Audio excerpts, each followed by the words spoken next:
என்னய்யா பணம் பணம் பணம் பணம் இன்னைக்கு வரும் நாளைக்கு போவியா மனுஷன் பக்கம் வருமா அப்படிங்கிறலாம் வந்து அந்த காலங்கள்.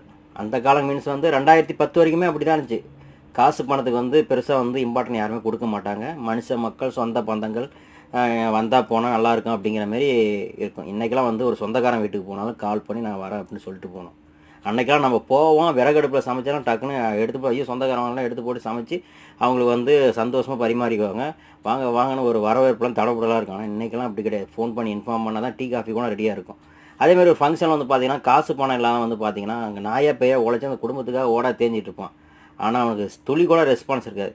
அதே வந்து ஒரு பணக்காரன் பணம் வச்சிருக்கவன் வந்து பார்த்தீங்கன்னா பணக்காரனோ இல்லை பணம் வச்சுக்கணும் அந்த மாதிரி தான் சும்மா அது மேலே கிராஸ் பண்ணுவான். அந்த ஃபங்க்ஷன் கூட வரமாட்டான். வாங்க வாங்க வாங்க அப்படின்னு போய் கையெழுத்து கும்பிட்டுக்கிட்டு வச்சுக்கிட்டு அவனுக்கு பயங்கரமாக ரெஸ்பான்ஸ் பண்ணுவாங்க. ஸோ அதுக்கு தான் சொல்கிறேன், பணம் பணம் வாழ்க்கையில் ரொம்ப முக்கியமான விஷயம். பணம் சம்பாதிக்க வழியை பாருங்கள். பிஸ்னஸ் பண்ணால் தான் பணத்தை சம்பாதிக்க முடியும்.